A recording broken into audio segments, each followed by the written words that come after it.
Hello అండి, నమస్తే. Welcome back to my channel Renuka Harini. అందరూ ఎలా ఉన్నారు? నేనైతే చాలా బాగున్నానండి. ఇవాళ నేను జొన్నలతో దోశలు వేస్తున్నానండి. చాలా చాలా బాగుంటాయి, అలాగే చాలా హెల్తీగా కూడా ఉంటుంది. సో నేను ఎలా ప్రిపేర్ చేస్తానో, నా ప్రిపరేషన్ ఏంటో మీరు కూడా ఒక్కసారి చూసేసేయండి. దీనికోసం అయితే నేను ముందుగా 1 కప్పు వరకు మినపప్పు తీసుకున్నాను. అలాగే 1 కప్పు క్వాంటిటీకి 2 కప్పుల జొన్నలను అయితే తీసుకుంటున్నాను. నేను మిక్సీకి వేస్తున్నానండి. మీరు గ్రైండర్కి వేస్తున్నట్లయితే కనుక 2.5 కప్పు వరకు కూడా మనం జొన్నల్ని తీసుకోవచ్చు. నేను మిక్సీకి వేస్తున్నాను కాబట్టి ఒక 2 కప్పుల వరకు తీసుకొని నేను ఇలా కడిగేసుకున్నాను అనమాట. చక్కగా 3 సార్లు మనం బాగా కడిగేసుకోవాలి.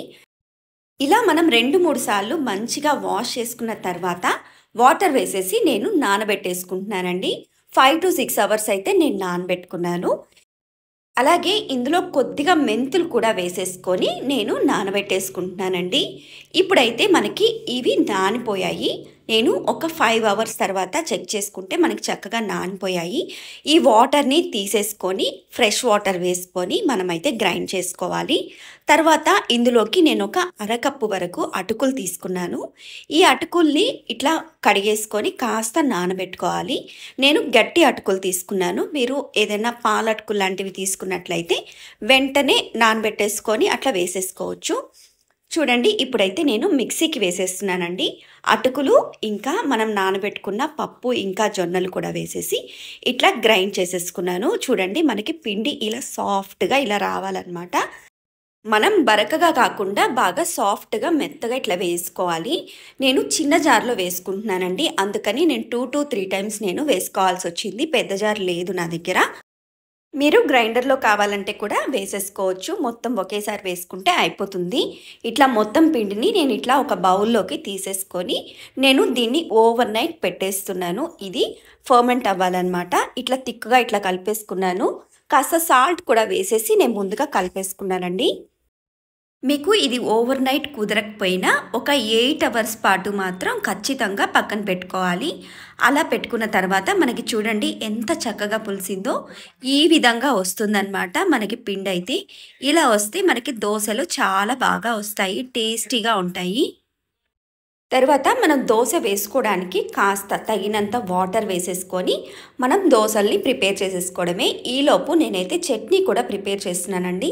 మీరు కావాలంటే ఎర్రకారంతో కూడా తిన్నా కూడా బాగుంటుంది. నేనైతే ఇవాళ చట్నీ ప్రిపేర్ చేసుకుంటున్నాను. ఆయిల్ కాస్త తక్కువ వేసుకొని దీనికోసం అయితే నేను ఇట్లా పల్లీలు తీసుకున్నాను. 1 కప్పు తీసుకున్నాను. వాటిని ఇట్లా వేపుకుంటున్నాను అనమాట. ఆయిల్ వేయకుండా చక్కగా ఇలా వేపేసుకోవాలి. తర్వాత ఈ పొట్టంతా నేను తీసేసుకుంటున్నాను. ఈ పొట్టంతా తీసేసుకొని మనం మిక్సీ జార్లో వేసేసుకుందాము. ఈ పప్పు అంతటిని ఒక మిక్సీ జార్లోకి ఇట్లా కన్వర్ట్ చేసేసుకొని తర్వాత స్టవ్ ఆన్ చేసేసుకొని ఒక బాండల్ పెట్టేసుకొని అందులో ఒక 2 టీ స్పూన్స్ ఆయిల్ వేసుకుంటున్నాను. అందులోనే ఒక 5 పచ్చిమిర్చిని ఇట్లా వేసేసుకుంటున్నానండి. కాస్త పచ్చివాసనది పోవడానికి. దీన్ని తీసేసి మనం పప్పులో యాడ్ చేసేసుకోవాలి, వేరుశనగ పప్పులో. తర్వాత ఇదే ఆయిల్లో మనం పోపు వేసేసుకుంటున్నాము. ఎండుమిర్చి, ఆవాలు, జీలకర్ర, మినపప్పు, అలాగే కొద్దిగా తెల్లపాయలు, అలాగే కరివేపాకు వేసేసుకొని కాస్త ఫ్రై చేసుకొని పక్కన పెట్టేసుకున్నాను స్టవ్ ఆఫ్ చేసేసి.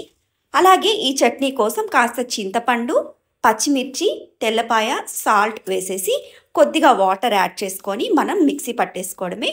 చూడండి, మనకి ఇట్లా చట్నీ అయితే రెడీ అయిపోయింది. కొద్దిగా సాఫ్ట్గా ఇట్లా చేసుకున్నాను అనమాట. తర్వాత మనం పోపు వేసుకున్నాం కదా, అందులో మనం మిక్సీ పట్టుకున్న ఈ చట్నీని అంతా వేసేసి ఒక్కసారి మిక్స్ చేసేసుకుంటే మనకి చట్నీ అయితే ప్రిపేర్ అయిపోయిందండి.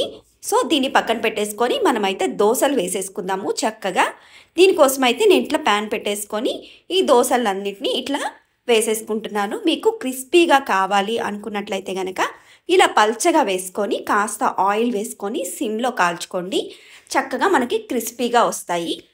ఈ జొన్న దోశలు అయితే మనకి హెల్తీగానే కాకుండా చాలా టేస్టీగా ఉంటాయండి. ఇందులోకి చట్నీ అయినా కారం అయినా ఏదైనా బాగుంటుంది.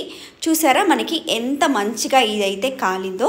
ఇలా దోశలన్నీ ప్రిపేర్ చేసేసుకోవడమే. దీంతో మనం పన్నీర్ దోశ కానీ, చీజ్ దోశ కానీ ఇవి కూడా మనం వేసుకోవచ్చు. నేను చూపిస్తున్నాను చూడండి. దీని మీద ఇట్లా ఆనియన్ వేసేసుకొని కొద్దిగా సాల్ట్ ఇంకా కారం కూడా వేసుకొని చక్కగా పన్నీర్ వేసేసుకున్నామంటే మనకి పన్నీర్ దోసగా కూడా చాలా చాలా బాగుంటుంది. హెల్తీగా టేస్టీగా తినేయొచ్చు, అంత బాగుంటుందన్నమాట. ఇలా నేను చూపిస్తున్న విధంగా పన్నీర్ని ఇట్లా గ్రేట్ చేసి వేసుకోవడమే. అలాగే చీజ్ కూడా వేసుకోవచ్చు. చాలా చాలా టేస్టీగా ఉంటుందండి. ఇట్లా ఫోల్డ్ చేసేసుకొని పెట్టేశామంటే చాలా ఇష్టంగా తినేస్తారు. మరి మీరు కూడా ఒక్కసారి ఈ దోసల్ని ట్రై చేసి చూడండి. అలాగే ఈ దోసలు ఎలా వచ్చాయి అనేది నాకు ఒకసారి కామెంట్ చేయండి. ఈ రెసిపీ కనుక మీకు నచ్చినట్లయితే లైక్ చేయండి, షేర్ చేయండి, కామెంట్ చేయండి. అలాగే కొత్తగా చూస్తున్న వాళ్ళు ఎవరైనా ఉంటే ప్లీజ్ అండి సబ్స్క్రైబ్ చేసుకోండి. Thank you so much.